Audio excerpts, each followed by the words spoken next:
Thank you, everybody, for coming together today as we celebrate the history of geological sciences here at Bradley. And it is very special that we come together today on Founders Day and on the 125th anniversary of Bradley University.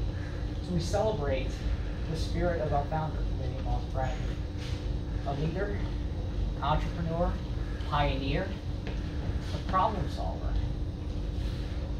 someone who really believed in the transformational power of education. And that's why it's particularly fitting that we celebrate geological sciences on the same day. A department that in so many ways embodied the spirit of our founder, Lydia Moss Bradley, and really strove for the same goals that Lydia had in mind when she founded our university. Geological sciences certainly is a key foundational piece of the history of Bradley University. As we celebrate the 125th anniversary, we think about those people, those departments that have made Bradley so successful and so special. Geological sciences absolutely is one of those. But even more, when we think about geology, and we think about the fact that Bradley, as we plan for the next 125 years, we're really thinking about renewing our emphasis on interdisciplinary learning, really renewing our emphasis on creating problem solvers for the next generation. Think about it this way. Geological sciences, there were pioneers in this area. They were achieving this vision 75 years ago. Geological sciences, by the very nature of the discipline, is interdisciplinary. By the very nature of its discipline, it brings together information from a variety of sources, a variety of perspectives. It emphasizes experiential and engaged learning. It emphasizes critical thinking. Geological sciences really is about helping us to develop the tools to unlock the mysteries of the past and the present so that we can answer the questions for the future. When we think about what Bradley University is, right, the idea that Bradley University is, a key piece of that is exactly what I just mentioned.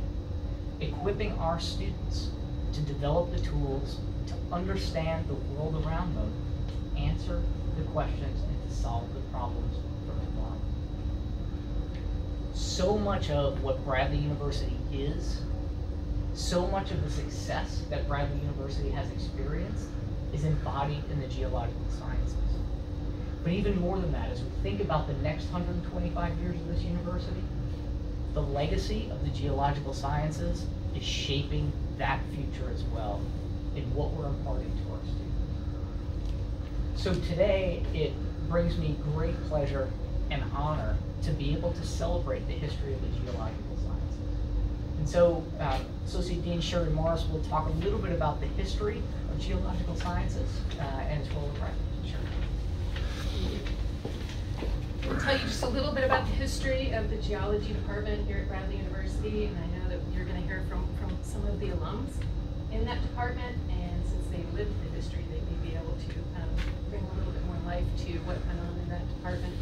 In terms of geology, the Department of Geology was first envisioned in the early 1900s, but it wasn't until 1946 that the Department of Geography and Geology was first developed.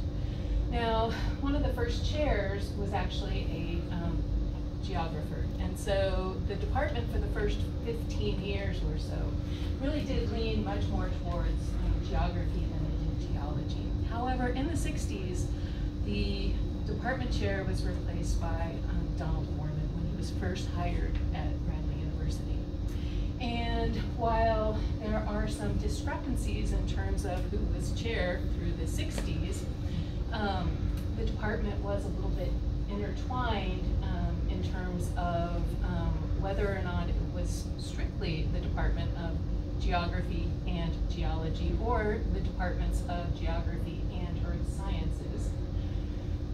Regardless, Don Gorman hired two amazing faculty members. He recruited faculty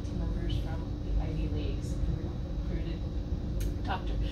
Henry Hellenick and Dr. Nana Foster, both of which brought some amazing talent to Bradley University. That really started the movement of geology at Bradley.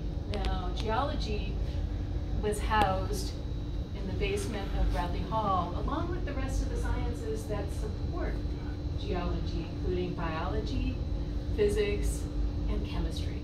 However, the fire of 1963 forced all of them to leave Bradley Hall. Geology came back. Biology, chemistry, and physics moved over to Olin Hall at that point in time. However, there were still a lot of really good relationships among those four departments. The interdisciplinary environmental sciences degree, which is celebrating its 50th year this year, was one that really did embrace biology, chemistry, physics, and geology. Now, in terms of geography, geography continued to grow just a little bit through the 80s, but in the middle of the 80s, geography was disbanded, and geology became the Department of Geology as we knew it through about 2005. Now, while the department was disbanded, biology and chemistry had the great fortune of inheriting Drs. Hellenick and Foster, and they brought a rich diversity to our departments through their retirement. And we really did gain a great deal from having those faculty in our departments. So again, we have some amazing alumni that have come out of that department. They've done some fabulous things. And you're going to hear from one, but first, Michelle, did you want to contribute anything? I'm putting you on the spot, or perhaps something? I didn't prepare anything. I just want to echo what you said. Like Henry Hellenick was a joy to have in the department, a dynamic teacher. You know, he could command the whole classroom, and just excellent colleague to work with. My office was across from where Henry would often lecture, and I could hear him just going to town in that class.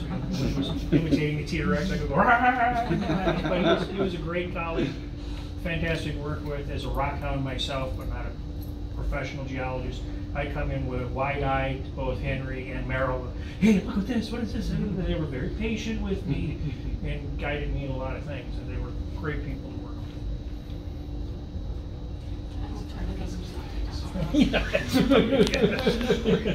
Good afternoon. Dean Moon, Dean Morris, assembled faculty, students, and other guests, and acknowledging both President Standiford as well as the Board of Trustees. On behalf of all the past graduates of the Department of Geological Sciences, it is my distinct honor and privilege to represent these distinguished alumni today at the unveiling ceremony for a permanent display in memory of the Bradley University Department of Geological Sciences. Please allow me to begin with a shout out to Steve Gilmore, who's over there taking data, the Chicago Region Director of Development, and also to Charlie Roy, the Executive Director for Development for the College of Liberal Arts and Sciences. Thanks to their open-minded willingness to take little more than a concept I presented to them some months ago and run it up the flagpole, see if anybody saluted. We stand assembled here today to honor three late faculty and the department they built. Don Gorman, Henry Hellenick, and Merrill Foster were about as different as individuals as three people possibly could be. One from the West Coast, one from the East Coast, and one from America's heartland. Their approaches to methodology and pedagogy, let us just say, didn't nearly always align. And it was impossible for departmental majors to not notice because all three were so passionate about what they did, and they wore it on their sleeves. But as educators, they had something very much in common, and that was the ability to inspire every student that ever set foot in their respective classrooms to strive for excellence and to be all they could be. They did this by establishing a system of meritocracy and empowering students to take control of their own destinies. No matter the class rank of the student, if she demonstrated capability and proficiency exceeding that of other colleagues, she got the promotion to the next level. In practical terms, what that meant is that departmental majors not only attended their classes, but 7 nights a week spent long hours in labs that once existed where we stand today. Okay? Hours that commonly stretched well beyond midnight. We did this because we understood there was so much rigor associated with this field of study that simply showing up for classroom instruction in optical mineralogy, paleontology, or geomorphology, try saying that fast, wasn't nearly enough. We had to take that classroom lesson and bring it to life in the lab. For the 3 professors, there was a calculated method to this would-be madness. From the very first class, they stressed that undergraduate degrees alone would likely not be sufficient for success in the field. It would take at least a graduate and preferably the terminal degree to have the highest probability of employment. So what they were really doing is preparing us for graduate school. If you think this is hard, they would say, you just wait, okay? So what this did was to create a bond and a shared load mentality amongst the majors. We were all in this together. And we soon saw that the best result would come not from doing what was best for ourselves or best for the other, but the best for both. Dr. John Nash would go on to win the 1994 Nobel Prize in economics for a game theory model based on that very same principle. But we were already doing it on the hilltop in the 70s, down in the basement of an academic hall, sharing what we had learned with our colleagues so we could all succeed. And that's because these teachers were introducing concepts to us for which the ink was barely dry on the first published papers. Don Gorman earned his doctorate at a time in the 1960s when there were far more scoffers than believers in plate tectonics.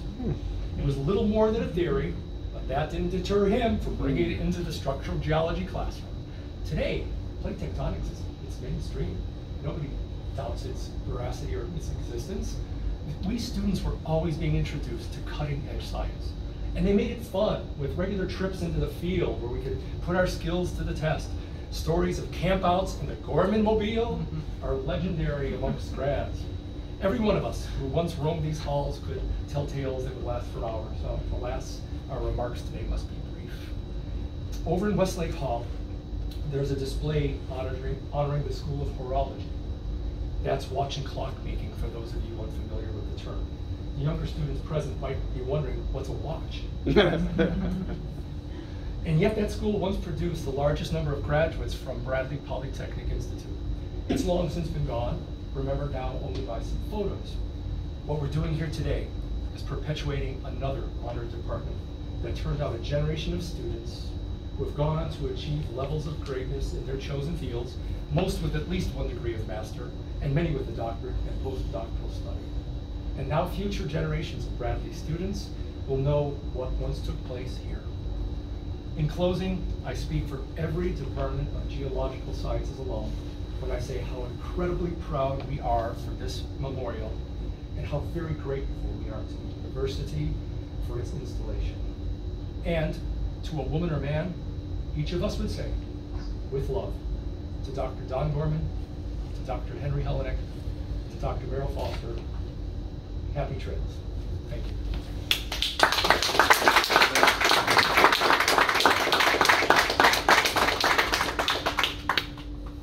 That was wonderful. And thank you all so much for being part of this. As you heard, this is something that is really important to us in terms of acknowledging the history of the geological sciences. And again, part of that tradition of academic excellence that has made Bradley such an incredible place. And to honoring those students that have passed through the Department of Geological Sciences and gone on to make all of us very, very proud. So we've got some refreshments, so please join us. Let's have some